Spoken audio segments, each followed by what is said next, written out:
আমার হাতের এই শুটকি ভুনাটা যে খায় সেই বলে এটা কি শুটকি ভুনা খাচ্ছি না কোনো অমৃত খাচ্ছি। শুটকিটা ভুনা করার সময় এত সুন্দর একটা স্মেল বের হয় যে ইচ্ছে করে তখনই এক প্লেট ভাত নিয়ে খেতে বসে যাই। এই শুটকি ভুনার টেস্ট এতই বেশি। রূপচাঁদা শুটকি মাছ দিয়ে আজকে শুটকি ভুনাটা করব। এর পরিবর্তে যে কোনো ধরনের শুটকি মাছটা নিতে পারেন। প্রথমে হচ্ছে রূপচাঁদা শুটকিটাকে ভালো করে পরিষ্কার করে নিতে হবে, তারপর ছোট ছোট করে কেটে নিলেই ভালো। মাছগুলোকে এরকম সাইজ করে কেটেছি। একটা বাটিতে মাছগুলোকে নিয়েছি, তার ভিতরে গরম পানি দিয়েছি। গরম পানি দিয়ে মাছগুলোকে কিছুক্ষণ ভিজিয়ে রাখবো। যখন হচ্ছে একটু নরম হয়ে যাবে তারপর কয়েকবার পানি চেঞ্জ করে মাছগুলোকে ধুয়ে নিতে হবে। গরম পানি দিয়ে মাছটাকে ভিজিয়ে রাখলে মাছের সাথে যে বালি থাকে ওটা ভালো করে পরিষ্কার হয়ে যায়। রান্নার আগে শুটকি মাছ ভালো করে ধুয়ে পরিষ্কার করে নিতে হয়, তাহলে আর বাজে গন্ধটা থাকে না। এবার আমি কড়াইতে দিয়েছি তেল, সয়াবিন তেলটাই দিয়েছি। শুটকি মাছগুলো দিয়ে একটু ভেজে নিতে হবে।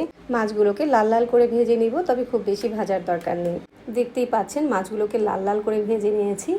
এখন শুটকি মাছের সাথে 2টা পেঁয়াজ আর 10-12টা রসুন কোয়া দিচ্ছি। এগুলোকেও মাছের সাথে নরম করে ভেজে নিতে হবে। ভাজা হয়ে গেলে মাছ, পেঁয়াজ, রসুনকে তেল থেকে উঠিয়ে রেখে দিচ্ছি। এখন এই তেলের ভিতরেই 1 কাপ পেঁয়াজ কুচি দিয়েছি। এই পেঁয়াজটাকেও একদম লাল লাল করে ভেজে নিতে হবে। এরপর হচ্ছে আদা রসুন দিয়ে দিচ্ছি।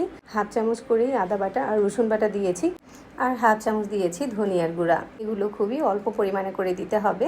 আদা রসুনের কাঁচা ঘ্রাণটা যাওয়া পর্যন্ত ভেজে নিয়েছি। মশলাটা ভালো করে ভাজা হয়ে গেলে এখানে 1 চামচ দিয়েছি হলুদ গুঁড়া আর 2 চামচ দিয়েছি মরিচের গুঁড়া।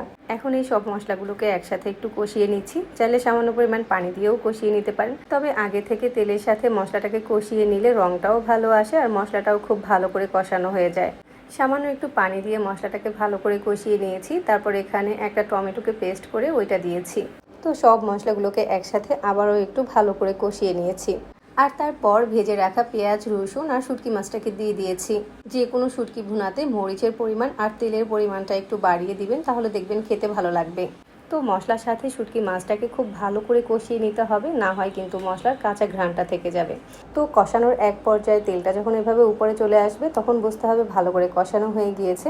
খেয়াল করেছেন নিশ্চয়ই রান্নার প্রথমে আমি কোনো লবণ দেইনি, কারণ রূপচাঁদা মাছ এমনিতেই একটু লবণাক্ত হয়।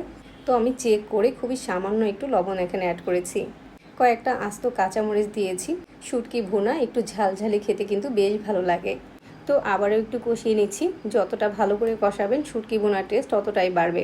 তারপরে খুবই সামান্য পরিমাণে পানি দিয়েছি। রান্নাটা শেষ করতে আমি 1/4 কাপের মতো পানি দিয়েছি। এবার খুব ভালো করে নেড়ে চেড়ে শুকিয়ে নিচ্ছি। শুটকি ভুনাটা আমি এরকমই রাখছি, তবে কেউ চাইলে আরেকটু শুকিয়েও নিতে পারেন। সেভাবেও খেতে ভালো লাগবে আর এভাবেও খেতে ভালো লাগবে। এই রান্নাটা একটু সময় নিয়েই করতে হয়, তাহলে পানিটাও শুকিয়ে যায়, তেলটাও উপরে চলে আসে আর খেতেও ভালো লাগে। আর হ্যাঁ, আজকের এই শুটকি ভুনাটা কক্সবাজারের হোটেলের একজন বাবুর্চির কাছ থেকে আমি শিখে নিয়েছিলাম, যেটা আপনাদের সাথে শেয়ার করছি। আশা করছি রেসিপি সবার কাছে ভালো লেগেছে।